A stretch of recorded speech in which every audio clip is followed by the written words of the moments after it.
Akal busuk PSSI tercium lagi.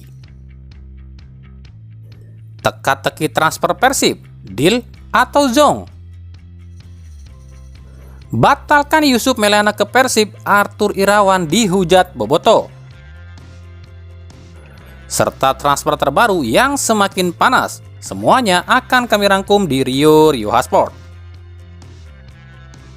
Assalamualaikum warahmatullahi wabarakatuh. Hai Rio Hasport lovers, inilah Rio Hasport untuk edisi kali ini. Tapi seperti biasa, sebelum kita bedah semua videonya, saya tetap mohon dukungannya untuk channel ini agar terus berkembang dan bisa memberikan berita-berita informatif yang tentunya semoga saja bermanfaat untuk kita semua. Dengan cara klik subscribe, aktifkan juga notifikasi loncengnya, like, share, dan juga komen. Dan inilah Rio Hasport selengkapnya.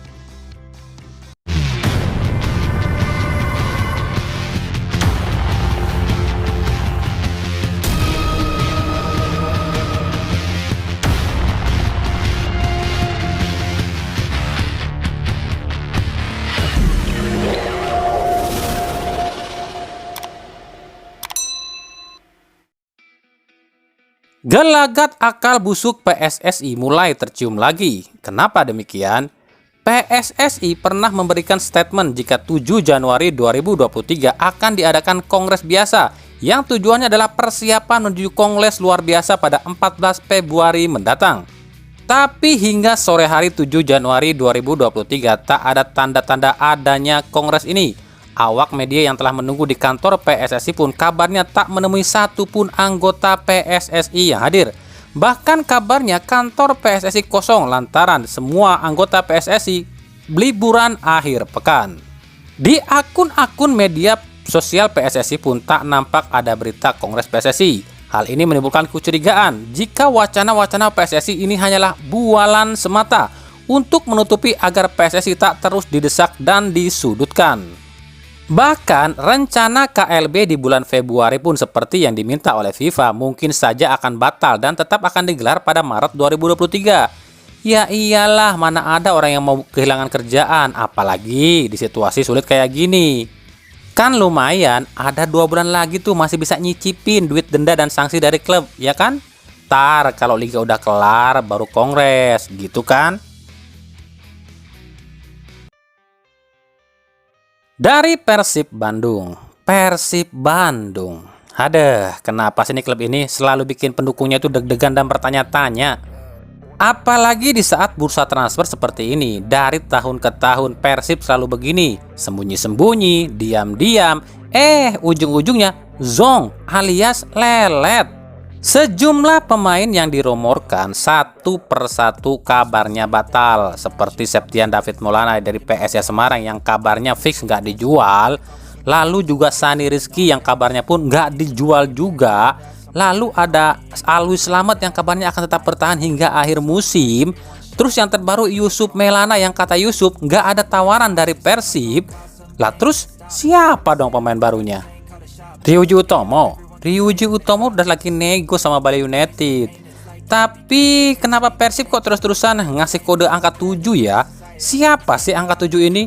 Apa benar kode ini angka 7? Tentu jika benar kode-kode ini menjurus angka 7 setelah Yusuf Maelana kabarnya batal, tentu saja dengan identik nomor 7 adalah Sadil Ramdhani di timnas. Yang entah kenapa tiba-tiba di timnas Sadil pakai nomor 7 yang punyanya Marcelino.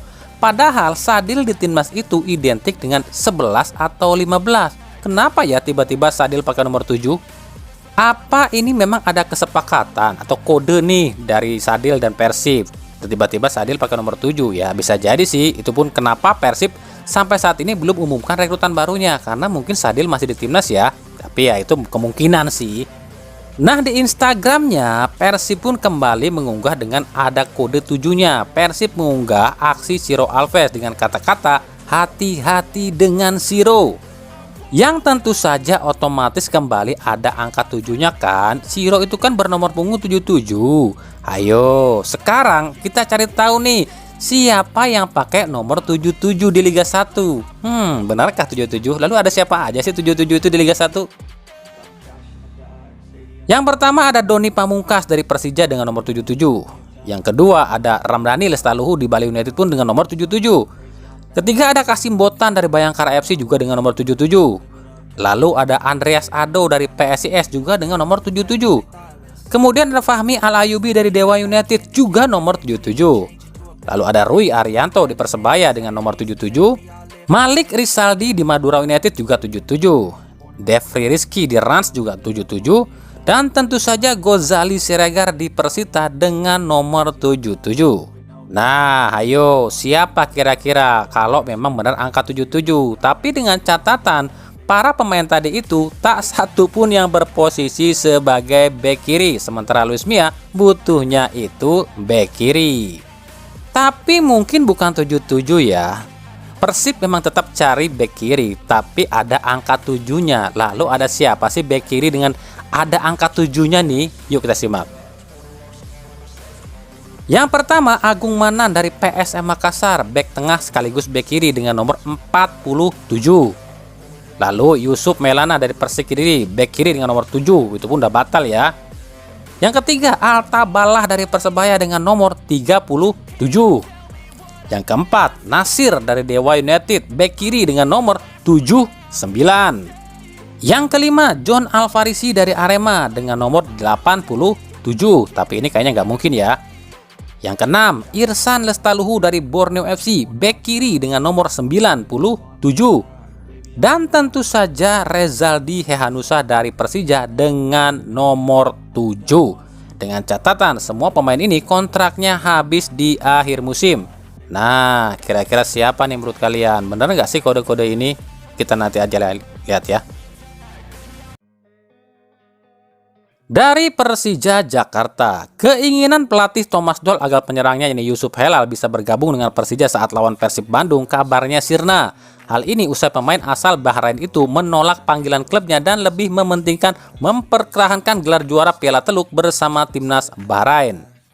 Dilansir dari sebuah media, Yusuf Helal mengatakan jika membela negara itu lebih mulia lantaran sama juga dengan jihad dan menjadi pahlawan. Sementara jika di klub tentu tak akan didapatkan. Jika di klub main bagus ya dipakai dan jika main jelek ya disingkirkan. Namun kabarnya pihak Persija akan mencoba merayu pada sang agen Yusuf yakni Sport Invest agar mau merayu Yusuf agar kembali ke Persija. Tapi Thomas Doll sedikit lega lantaran Thomas Doll mendapatkan tambahan amunisi di lini depan dengan sembuhnya Osvaldo Hai. Seperti diketahui, kolaborasi Osvaldo dengan Rico Simanjuntak selalu jadi momok bagi Persib. Dan ini pun yang diharapkan Thomas Doll saat nanti jumpa Persib di hari Rabu.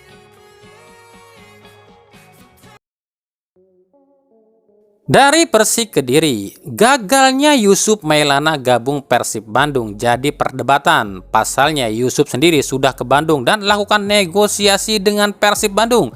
Tapi tiba-tiba Yusuf bilang belum ada tawaran dari Persib. Kenapa Yusuf bilang demikian ya? Jadi gini nih, biasanya ya, seorang pemain sepak bola itu dilarang untuk bilang ke publik kemana tujuan selanjutnya atau kemana klub selanjutnya atau lagi nego dengan klub mana. Itu tuh udah ada dalam klausul kontrak ya. Yang boleh bilang itu adalah klub dan agen. Jadi wajar kalau Yusuf Maulana bilang belum ada tawaran dari Persib karena emang nggak boleh bilang atau mungkin dilarang oleh klub dan agennya. Gitu kali ya. Nah, batalnya Yusuf Maulana ke Persib justru disampaikan oleh bos Persik Kediri langsung, yakni Arthur Irawan. Arthur secara terang-terangan mengatakan jika Yusuf stay di Persik Kediri. Oke, kita cek faktanya ya. Ini menurut berita yang beredar ya. Tanggal 4 Januari Yusuf ke Bandung untuk negosiasi dengan Persib. Tapi salahnya Yusuf hanya bilang pada agen dan tak bilang pada klub. Nah, saat Persik Kediri lakukan latihan perdana dan Yusuf tak ada, otomatis King Arthur mencak-mencak dong dan nanya-nanya kemana Yusuf.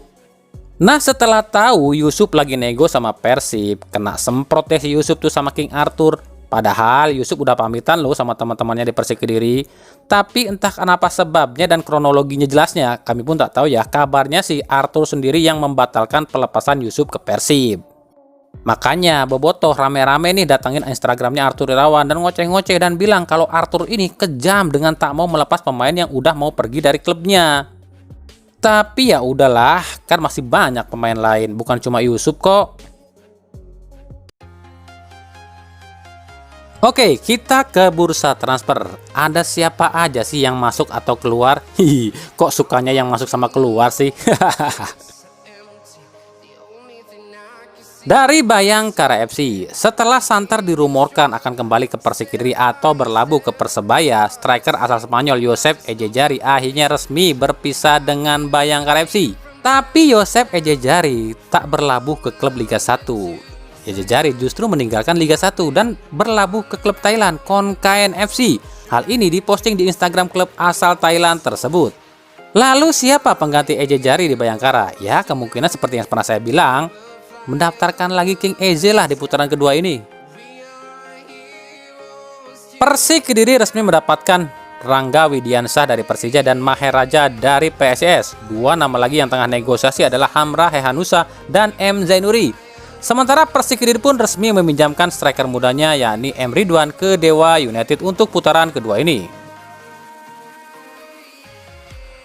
Persikabo resmi memperkenalkan pelatih barunya seperti yang pernah kami bahas ya, dia adalah Aidil Sarin Sakak dari Singapura. Kira-kira mau belanja siapa ya Wah Aidil ini di Persikabo? Kita lihat nanti ya. Barito Putra meresmikan perekrutan striker ex Persikabo Gustavo Tocantins. Tocantins diperkenalkan di akun Instagram resmi Barito Putra. Tocantins dikontrak selama setengah musim aja nih di Barito hingga akhir musim ya. Arema FC resmi meminjamkan Hasim Kipu ke Madura United. Awalnya Madura ingin mempermanenkan Kipu, namun ditolak oleh Arema. Dan akhirnya opsi peminjaman pun ditempuh oleh Madura United. Nah, itu tadi yang resmi. Lalu yang rumor atau tengah negosiasi, ada siapa aja sih? Yang pertama, Persib Bandung akan meminjamkan bek kanannya yakni Bayu Muhammad Fikri ke PSS Semarang hingga akhir musim dengan opsi pelepasan dari Persib.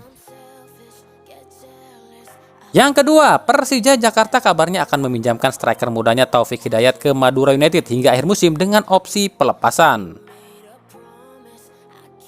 PSS Sleman kabarnya akan melepas dua pemainnya lagi, ini Saiful Ramadan dan Miftahul Hamdi. Dua pemain ini kabarnya akan berlabuh ke Persita Tangerang. Persib Bandung kabarnya mengalihkan buruannya pada pemain lain, yakni pemain FC Bekasi City, yakni Iqbal Al-Ghuzat, yang kebetulan adalah bek kiri dan kebetulan juga bernomor punggung 17. Tapi Persib harus bersaing dengan dua tim lain di Liga 1 yang juga menginginkan Iqbal, yakni Persija Jakarta dan Bayangkara FC. Lalu, apakah pemain berusia 23 tahun ini transfer Persib terbaru? Nah, itulah tadi Rio Rio Sport untuk edisi kali ini. Ikuti terus berita seputar sepak bola khususnya Liga Indonesia dan pernak-perniknya hanya di Rio Rio Sport. Terima kasih yang telah menyaksikan video ini dan mengunjungi channel ini. Kritik dan saran selalu kami nantikan di kolom komentar atau di media-media sosial kami yang ada di bawah ini. Sampai jumpa di video-video kami selanjutnya dan salam Rio Rio Sport. Wassalamualaikum warahmatullahi wabarakatuh.